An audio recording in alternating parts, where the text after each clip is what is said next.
მოგესალმებით მეგობრებო, დღეს გადავიღებთ ნაყინების დაგემოვნების ვიდეოს. შევაფასებთ თითოეულ ნაყინს, რომელიც არასდროს არ გამისინჯოს და პირველად თქვენთან დავაგემოვნებთ. დავიწყოთ. მოჩით ვიტყვით? კიდე მოჩი. მე არასდროს არ გამისინჯოს. კიდე გვიანდა მისი ტრენდი, მაგრამ მე ვყოფებით სოფელში. We are in the village. გულში ესეთია, ეს არის ჟოლოს მოჩვი კი არა და რა ქვია? მოჩი. აუ ძალიან მაინტერესებს არასდროს ვერ გაკ.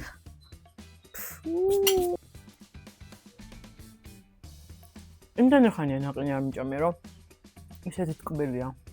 კაია, რა ნაყინია ჩვეულებრივი.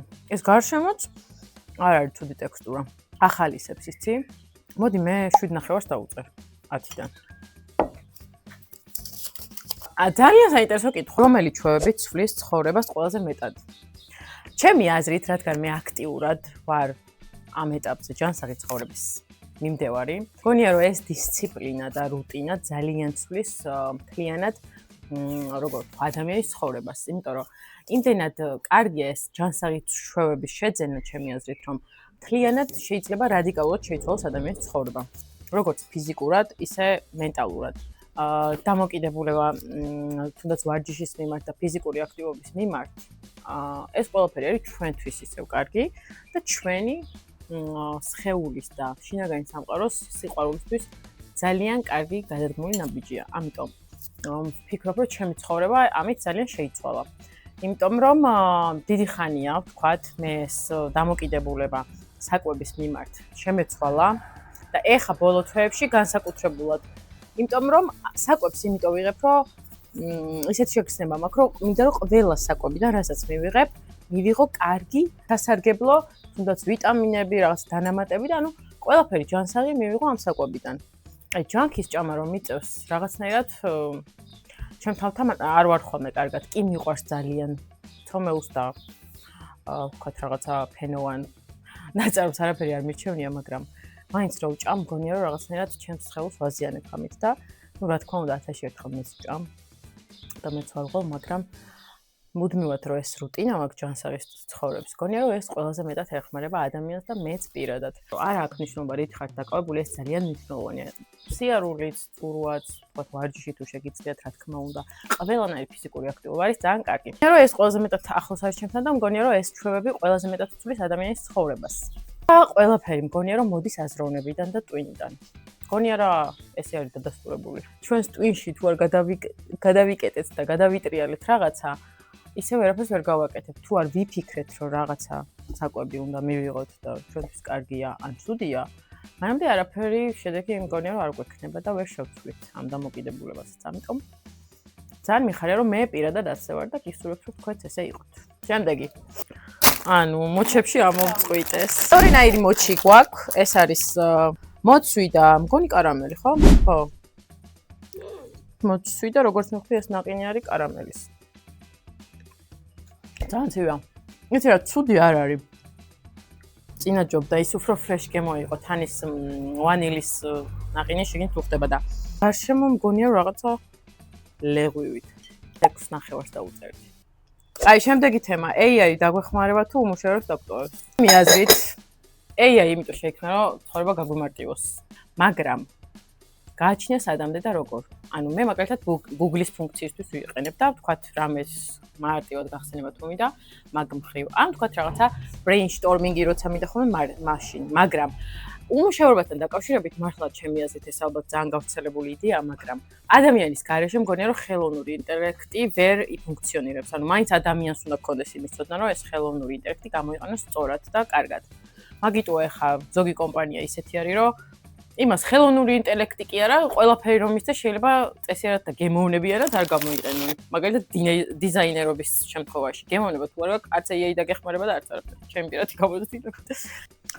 აი, შემდეგ არის ბაუნტი, რომელიც ნამდვილად არასდროს არ გამისინჯობს შოკოლადის გარდა და ნაყინის სახით აშკარად არ გამისინჯობს და მოდი გავსინჯო. დამდნარია.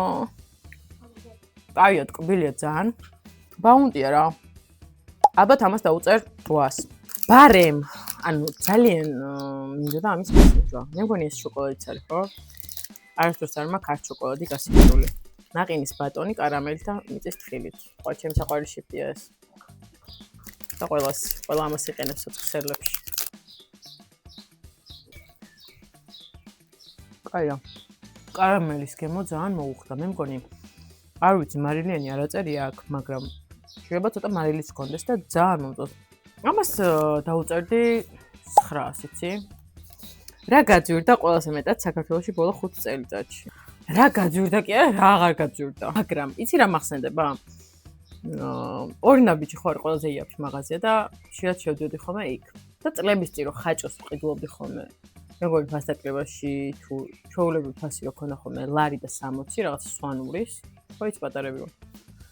და აი რაღაცა მომენტში, აი პროსტა კი არ გაძვირდა, ანუ ლარით გაძვირდა, ან ლარი და ლარნახევრით, ან 2 ლარით. და ეხა ღირს რაღაცა მგონი 2-3 და რაღაც თუ აი ზუსტად არ მახსოვს, მაგრამ აი მახსოვს რომ კარგად შევამჩნიე. ასევე მე რადგან ხშირად ვიყავი ხოლმე, ასე ვთქვათ, სწორკვებაზე ვჭამდი ხოლმე ფიტის პეჩენიებს. ის ღირდა ხალხო ლარნახევარი თუ აი არ მახსოვს. დაჟე ლარად იყიდებოდა ხოლმე ფასდაკლებაში და ეხა ღირს არ ვიცი 2 ლარი კი არა, რავი. მე მგონი 2 ლარსაც გასცდა და ცე ყველაფერი გაძვირდა. შენ რა გახსენდება ისეთი? შეუძლებელია ესე ცხოვრება. იმისთვის რომ ადამიანს ხელფასი ეყოს ჭამისთვის. აი ეს არის შეუძლებელი. მართლა მარტო ანუ კარტოფილი უნდა ჭამო, ანუ რა ვიცი, წიწიბურა და ადამიანმა ცილები თუ არ მიიღე და ცხიმები თუ არ მიიღე და ჯანსაღი საკვები, რა ვიცი, რანაირად უნდა იფუნქციონიროს, მე არ მესმის. ვისაც 600 და 800 ლარი აქ ხელფასი, აი რანაირად უნდა ეყოს საჭმელში, მხოლოდ საჭმელში, აღარ ვამბობ გადასახადებს და იმებს, აი ჩემამდე არ დადის. ამიტომ რამე კი არა, ყველაფერი გაძვირდა.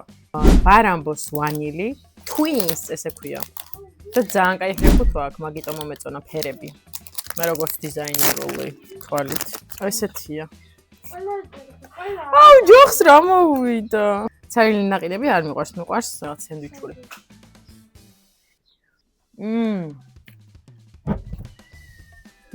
კაია. 8.7. დაგვიდნა მეგობრებო ნაყინები. აუ, ორეოს ნაყინს ვინჯავთ და მოვიწყდა მე თქვა. აუ, რა კაი ჩანს. ის ვინახავდი ქულებს. ახლა ამიწევს შაქარი. უზომოდ ტკბილია. აი, ამას ახლა ვერ შევჭამ ბოლომდე, სულ რომ ნაჭამი არ მქონდეს. რო გითხრათ ორეოს ფანი არ ვარ ისეთ. თქვენ ხართ? თარიელი შაქრის გემო აქვს. აი, ჩემთვის მეტი არ აქვს. იმიტომ მეგონა რომ ამას თითქოს დავუწერდი, მაგრამ რომელი ნაწილი გინდა? მოდი პაწკო, მოდი. მე 10 დავუწერდი. ეჩენის ტექსტურა აქვს გარშემო და მე ვისურვებდი რომ თვითონ ორეოები იყოს დაკეპილი და ისე იყოს ნაყინში არეული და გარედან შოკოლადი, არა? 6. 4? ამას ორეოსგან ნამდვილად არ მოველოდი რა, რაღაცა ვერა. აუ მე 4-ს დავუწერ, ხან ნერვი მომიშალა, აი აქ მადგას. შემდეგი თემა, აქტუალური თემები ჩამოვწერეთ. თუ 24 ჩემი საყვარელი კითხვა. თუ 24 საათში მილიონერი გახდებოდი, რა სიყიდით? ყავს დაბიწერეთ აუცილებლად. გამოიწერეთ ჩემი არხი და ლაიქეთ ვიდეო, გააზიარეთ აუძიარეთ მეგობრებს და გავაგრძელოთ. მოკლედ, მე თუ მილიონერი ვიქნები 24 საათის განმავლობაში, პირველ რიგში ვიყიდი ყველანაირ ტექნიკას. ვიდეო კამერას, ტელეფონს, მიკროფონს, განათებს, აი, თელ სტუდიას მოვაწყობ. შეიძლება ფართიც ვიყიდო სასტუდიო. მე უკვე დაურიგებ ჩემს ახლობლებს. 1-2000 ვეყოფათ. თუ 5000. 5000 გინდა რომ ისახა? ანუ ერთი წამი ჩემთვის დავიტოვო შეიძლება რამე სელფისთვის. თუმცა ჩემს ხარჯად ცხოვრება. მოვახმარ ჩემს სახს ეზოკარს ხლი აღარ მომივახო. რამე კეთილ საქმეშიც დავაბანდებთ რომ ვიგრძნო თავი რა, მაინც მილიონერი რო ვარ. ციკეთეც მინდა რომ ვაკეთო, ბევრი ფული რომ მექნება. ნასაყარელი ხარ, მე ბავშვთა თავში საფას გავხსნა. აი, ვაგემოვნებთ, შევადაროთ ბაუნტს და ბარამბოს მეჯიკ კოკოს ინატინებში გავსინდოთ. რა ასეთი ჯოხიანია. მინდა რომ ცოტ-ცოტ ვჭამო მეგობრებო და რაღაცა კარაქის გემო აქვს. ალბათ 6. ტკბილი არის, მაგრამ ეს გემო ძალიან მოდის რაღაცა თითქოს მოკარაქო. და მიუხედავად იმისა, რომ თეთრი შოკოლადი ძალიან მიყვარს და ვანილით ნაყინი. რაღაცა ვერა რა. რომელი სოцქსელი არის ყველაზე კარგი ფულის საშოვნელად? ალბათ უფრო იყოდი რომ TikTok-ი. თუ გამომუშავებაზეა საკითხი, Facebook-ი ყველაზე კარგია, იმიტომ რომ იქ შეგიძლია ბევრ ნახვებზე და ბევრ გამომწერებზე თავისით დააგროვო Facebook-ზე დოლარები. რადგან ბევრი ვიდეოები გინახავთ ალბათ სისულელეები, იმიტომ რომ ლაიქებისთვის და კომენტარებისთვის და ჩართულობისთვის, რადგან ძალიან კარგად წერს ფულს სხვათა შორის Facebook-ი. მაგრამ თქვათ რეკლამებისთვის, სპონსორებისთვის და ასე შემდეგ, ჩემი აზრით TikTok-ი არის ყველაზე კარგი პლატფორმა იმისათვის, რომ ფული იშოვო, იმიტომ რომ TikTok-ზე მარტივად შეიძლება ვიდეო გაგივარდეს, მარტივად შეიძლება ფოლოვერებიც მოიძიო და სწრაფად თუ გინდა გაყიდო, ალბათ კარგია რომ TikTok-ზე დაასპონსორო ვიდეო, ამიტომ ყველაზე მეტად კარგ ფულს გაშოვნინებთ TikTok-ი. მაგრამ თუ YouTube-ზე დაიწყებთ მოღვაწეობას 1-2-3 წელიწადში შეიძლება სპონსორი გამოგიჩნდეთ, ძალიან კარგად იყო. ბოლო არის Nestlé-ს ნაყინი შოკოლადით და ნუშით. და დავაგემოვნებ ექსპერტთან ერთად. ნაყინია თუ milkshake ვერ გეტყვით, მაგრამ ნუ დაფეილდა კაცო. ოკაი რა. რაჭი ჩვენ მაწივარს. შოკოლადი იმდენად გამხმარია ეს დამძნარი. ნუში მიყვარს, მაგრამ რაღაცნაირ გემოაკ ამძაყებული. არა. არ მომეწონა არც ეს რა. ხო, ორეოს მეჩვენია მეც, ამიტომ ამიან 6-ი, ამას 7 დაუწე. სიყო მეგობრებო, ჩვენი თემების და ნაყინების დაგემოვნებაც. არ დაგავიწყდეთ ჩემი გამოწერა, ვიდეოს დალაიქება, დაკომენტარება და თქვენს დამიწერეთ. რომელია თქვენი საყვარელი ნაყინი და რომელი არ გაგისინჯოს და გინდათ რომ გასინჯოთ. აუცილებლად დამიკომენტარეთ. კოცნით ყველას. თქვენი ქუქ სალომე.